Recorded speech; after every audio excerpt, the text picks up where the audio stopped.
Good morning. Good morning. Good morning. How is everyone doing? It's Friday, June 30th. It is the last day of the first half of the year, and we're starting tomorrow, July 1st, to really get excited about some cool stuff that's happening. So, one of the things that is happening is that I am moving. For those of you that know, who have been following me at all, I've been working on getting a home and a place for my horses for a very, very, very long time. And I specifically wanted to be in South Florida for a very, very, very long time. So I'm very excited. I'll be moving starting tomorrow, hopefully doing the last walkthrough for the house today. But this is where I want to talk about when I talk about hidden gems, right? I want to talk about some things that will help you find the hidden gems in things that are actually happening and look for those. So, because if you're like perfect example, if you were to look at my oils and I were to say, point at all the green ones, your focus would go down here and over here, right? Your focus would go where the green oils were. It would go off the focus of the yellow and golden oils, right? It would look at these. So and you guys know this. We are told this so many times. I can't even tell you what you focus on expands. You attract what you give your energy to, what you give your intention and attention to. It's what we bring into your life. The law of attraction, thoughts are things. Bob Proctor, Esther Hicks, Jen Zoe, all of us, we all say it. In my horsemanship, I went through and it's like, man, this focus thing is super important, right? Because I kept hearing, use the natural power of focus. Where focus goes, energy flows, right?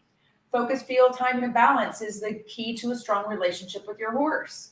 And I really gotta tell you, you guys get nothing out of this video today other than the idea that what you focus on is what you get, then hear me now. You will get what you give energy to. An old Cherokee proverb, there's two wolves. One is full of joy, peace, love, and the other one is full of anxiety, hate, and fear. Which one lives? Which one dies? The one you feed, the one you give your focus to. Not feeding it a pork chop, it's feeding it your energy, feeding it your conversation, what you're talking about, who you're talking about it with. This is so important. And who you are talking about it with is so important. I was at an event last night and I kept hearing things that you hear all the time, but I'm not around it that much because I surround with people, that are like-minded with me and that can keep help elevate. And I kept hearing, and the lady she was looking at something and she's like, I can't see it. I can't read it. I can't see it. I can't. And it was like, I can't. And we're all like, oh my God, just do either hand somebody the card to read it, get a flashlight or some readers or something, ask for help. But sitting there, I don't know what's happening. You're going to focus on the wrong thing. You're focusing on what you can't do. And when you start looking for the proof of things that you can do, you'll start realizing that your body's going, hey, I've been able to do all of this the whole time. You've just been focusing over here instead of over here. Well, how do you focus over here? Well, you watch your language, number one. And these aren't in any particular order. Here are your three for the day. You know me, I'm always giving you three or four. So today's three is watch your language. Well, how do you even know your language is what it is? Well, this is number two. I'm going to jump right in number two.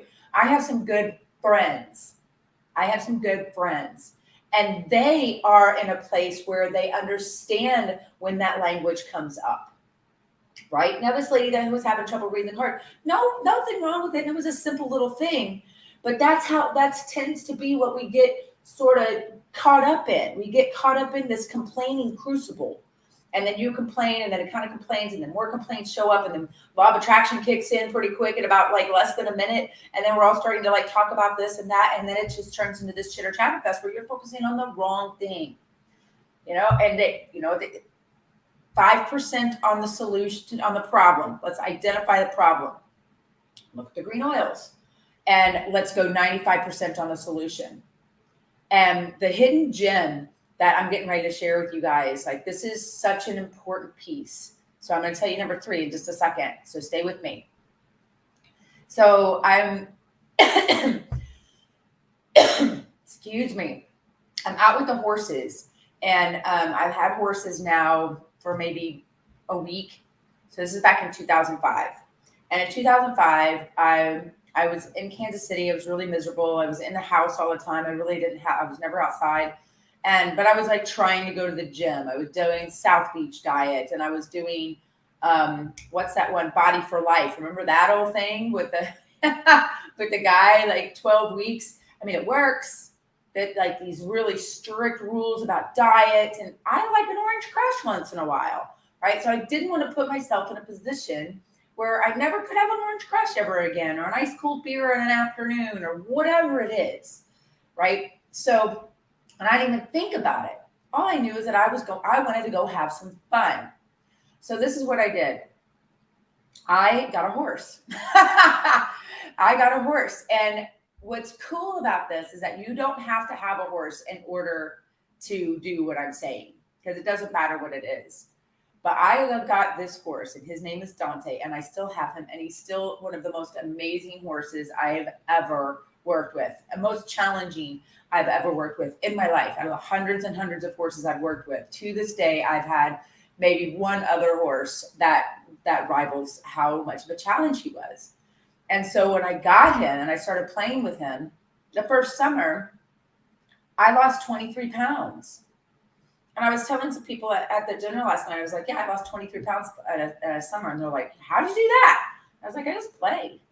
And that's what it was like. It was just getting out and playing. And that is a hidden gem. Like I wanted to be with the horses and learn horsemanship and learn, and that could be anything that you like, you enjoy.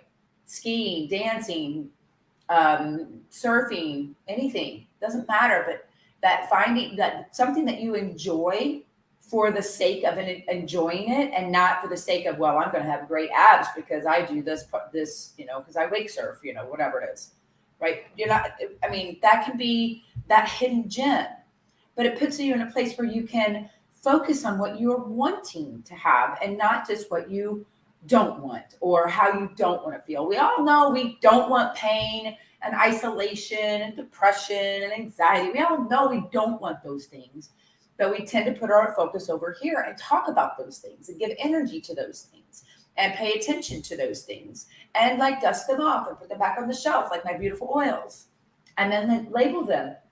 These are my problems with my husband. These are the problems with my job. Look at over here. Oh, hey, come over here, guys. I got some problems with my kids too, right? And we put our problems up on a shelf and we focus on them. And we talk about them. And my friend put something, oh my gosh, absolutely. Everything is energy. You guys, if you have some questions about this or comments or whatever, are you experiencing this? Throw me some comments. Let me know you're there. Just drop me a little heart or drop me a little something. If you have ever felt like you were focusing on the wrong thing or you weren't getting what you wanted in your life, and because you didn't know how to look for hidden gems. So this is what my girlfriend said to me yesterday. This was so powerful. I had something that I was focusing on. I was focusing over here, and she calls it putting, in the bucket, putting your head in the bucket, right? So is your head in the bucket, just like a horse, right? So if you have a horse and you want to come to you, you just get a bucket, you put some grain in it, right? So you put some grain in the bucket and they put their head in the bucket. If their head is in the bucket, they can't see all the other stuff that is going on around them. And although they might have a little bit of corn or grain or whatever in the bucket, don't feed your horses corn, please. If they have something in the bucket, they're going after that. They're eating their seeds. They're forgetting to look around and see all the big pastures of grass that they could have access to. So you got to pull your head out of the bucket. That's number one. And that goes back to those three things I was telling you about. We haven't gotten to the third one yet. So number one, right? What was number one? What you focus on. And then who you surround yourself with. You guys, and then you know what I'm going to say. Number three has to do with how you want to feel and becoming aware of that and deciding what you want versus what you don't want, right? And that's the biggest piece. And what do you want? You say, I want money. No, you don't. You want to be able to go out to the dinner and not have to, and enjoy your friends and not have to look at the price tag of how much the steak is and make sure you have water instead of a cocktail or a soda or whatever you want, juice or whatever. You're looking at the right side of the menu instead of the left side of the menu. Stop looking at the right side of the menu. Pull your head out of the money bucket.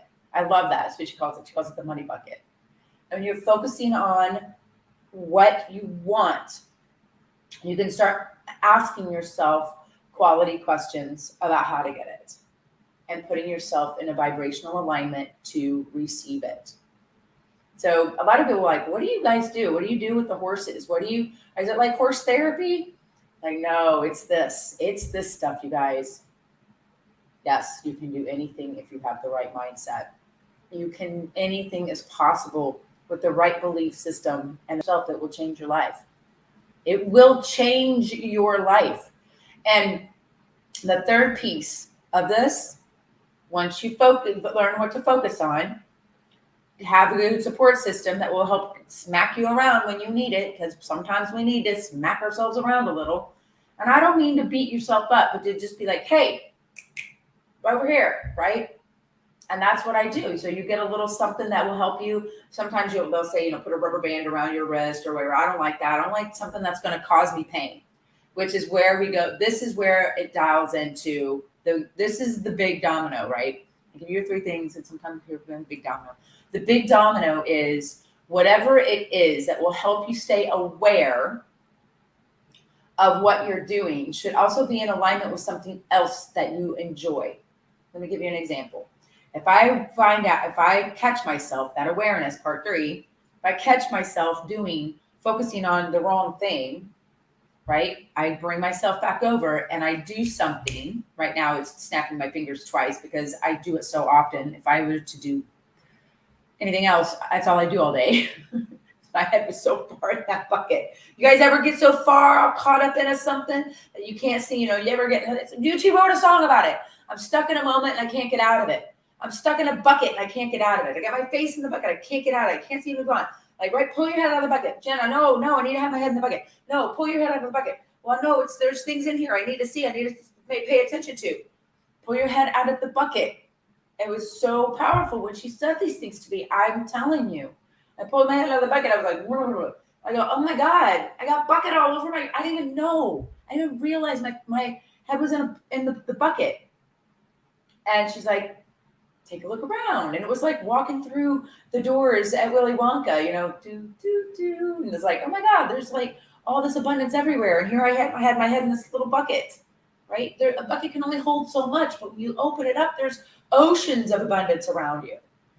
And you can step into the present moment and start doing what you enjoy. And guess what, you guys? Deciding how you want to feel, right? So when you pull your head out of the bucket, or you find yourself sticking your head back in the bucket, like there's you can get one of those bracelets and switch it back and forth. Or right now I'm snapping my fingers, but I think down the road as I start getting better at this, I'll do a burpee, or I'll do like a sit up or a push up or a crunch or a jumping jack or something that moves my body a little, like that causes me to stop what I'm doing, interrupt the thought process and the pattern, move my body a tiny bit, and then get back to work, right? So you can use this to find these hidden gems, and the more you start doing it, like another, it doesn't have to be something completely physical. It could be pick up the phone and call a client. Anything that's going to take you back into a space where you go, this puts me back into the alignment of the way I want to feel. Every time I stick my head in this problem bucket or focus on the wrong thing and I am aware of it, I'm going to snap myself out of it and do a jumping jack or call a client or comment on somebody's posts or whatever makes sense to you. But if you do something that is pick up the phone and make a sales call, how confident you think I'm going to be making sales calls over time? I mean, you're not gonna be able to do it and suck forever, because even a blind hog finds an acorn occasionally, and you will get better over time. And every time you find yourself sticking your head in the bucket, you go do something positive that's in alignment with something else that you also want. You go, I'm not going to go over here. I'm just going to go over here, and that helps you gets you aligned on the way you want to go. So I'm not going to go. I'm like, oh, I'm going to go. Nope, just kidding. I think, you know what? I'm going to go walk for a mile, or I'm going to go make 10 phone calls, and you start building a different muscle. And every time you think about it, like, nope, we're going to do this. Every time you think about it, and then it's like not the Roxbury. So every time you do that, you got to have those first three things. And that's, I know it sounds crazy, but I learned a ton of the stuff from my horses. I learned a ton of the stuff from all of the things I've spent the last 20 years studying through natural horsemanship and personal development. So if you want to come and experience it, learn this. What is which bucket is your head in that you don't even know? I didn't even know. And they were picking up on it because they were listening to my patterns. They were listening to my patterns, and it was reminding them of their old patterns or something that they had transcended from, because we all go through the same stuff, guys. Life is not that complicated. We all experience pain. We all experience loss. We all experience moments of fear. It doesn't matter what it looks like. We all do. We have all experienced fear. So they're like, Jen, you've got this little pattern going on. I'm like, what? I don't. And then I go right to my pattern. And they're like, there you are, you're doing it. I'm like, no, I'm not. And I was resistant because I like my pattern. I like my problem. I put it on my shelves and I dust it off and I have a nice little name for it. And I talk about it as much as anybody would allow me to talk about it. And I just kept going. And it was like my own personal Groundhog Day. And they're like, yep, you're doing it again. Stop, you're doing it again. And my one friend in particular, every time she was like, hey, I just got a comment that says I sound white. Hello, shocker, I'm from Missouri, and I'm about as white as they come, which is kind of funny because I change colors when I get out in the sun. Anyway. So she kept smacking me a little bit. I'm like, not literally, we're on the phone. She was like, hey, do it again. You're doing it again. And she gave me the idea of doing like a something when I find myself doing it, just to go. Now, there's going to be times where I'm going to do it in the beginning, and I'm not going to realize I'm doing it. And that's when hopefully she's on the other end of the line, or someone else is there going, hey, no. Pull your head out of the bucket. Do your thing. Do your burpee. Do your phone call. Do whatever. And then come back over here. Start to focus on what you want. And sometimes it might be so bad where you're like, no, I'm going to go over here. No, I'm going to go over here. Where somebody actually has to like get a pry bar, pry you out of that bucket, right? And that's what happened yesterday. She literally we almost had to get a crane. I was like, no, my bucket, like my precious, right? And once I got out of it and I looked around, I'm like, I've seen this before. People already told me this and this and this, and it never works. I've already tried that. It never works. Well, that's because I tried it for about 5 minutes and then I got back in my bucket. And 5 minutes, this is where you have to live now, because you have to think.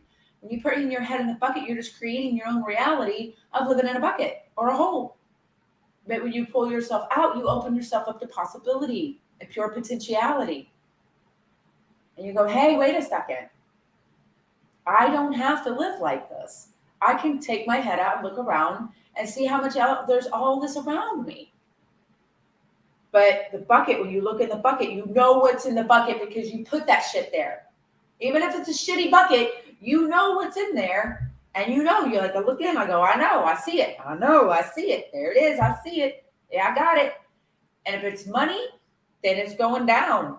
Because you're not pulling your head out of the bucket long enough to figure out how to ask. And here's your big domino, guys. Ask the right questions. What are the questions that you're asking yourself? You guys, questions are the answer. And I came up with for a long time when I was in the middle of all this, my primary question was, oh my God, I'm working so hard. When am I ever going to catch a break? Anyone feel like that before? Yeah, it's crazy when you're like, when am I going to catch a break? And what ends up happening is that you keep asking that question. The universe is going to go, when you're ready. But if you're asking that question, you're not ready. So asking your question. So now my question is, how can I use my gifts to serve myself and others even more right now? Show gratitude for the gifts that I have that were offered to me by God and Source. And how can what's your primary question? It doesn't have to be the same as mine. It can be, though. Don't feel like I'm ripping around. I need to be original. It needs to be my primary question. Hey, guess what? There's not that many primary questions out there. So it's okay if you and that you steal mine or you like it and you want to use part of it. My primary question is, how can I honor and appreciate the gifts I've been given and serve myself and others even more right now? I have a gift. I have a gift with horses. I have a gift with communicating with people. I'm pretty funny. I'm high energy. I got a lot of great things to offer. So, how can I honor and appreciate them even more and serve myself and others right now? See how that's different than, hey, how can I go get 3 people to sign up for my thing? Or how can I, that's something about me. How can I, and then you start getting out of your head and you stop. The fear will stop when you do this. When you ask a question about how you can serve instead of what you can get, the fear will go away. Stage fright, same thing. If you get up on stage and you're going to give a talk or you're going to go do a sales call or something where you're communicating with someone else and you're like, oh man, I'm really nervous. I hope I don't say the right thing. I hope I don't say oopsie. I hope I don't say the wrong things. I hope this works. I hope they like me. I hope that, I hope this presentation goes well. You go, how can I serve them with what I'm about to say? What do they need to hear? And when you detach and make it about the other person and how you can serve them, then things start to shift. Your mindset shifts and things change. And your fear goes away and you can take your head out of the fucking freaking bucket. You can take your head out of the bucket. And you can look around at what is possible. And you can start to believe in yourself. It will change your life. All right, y'all, come and see me in Florida. I'm so excited to be moving to my new space. I'm going to be posting about that later today. I think my weekend getaways are still on early bird, so make sure you're jumping in before that price jumps, and we can hopefully see you in West Palm Beach, Florida, playing with horses and learning to love yourself, know yourself, and believe in yourself. It will change your life. Bye, y'all.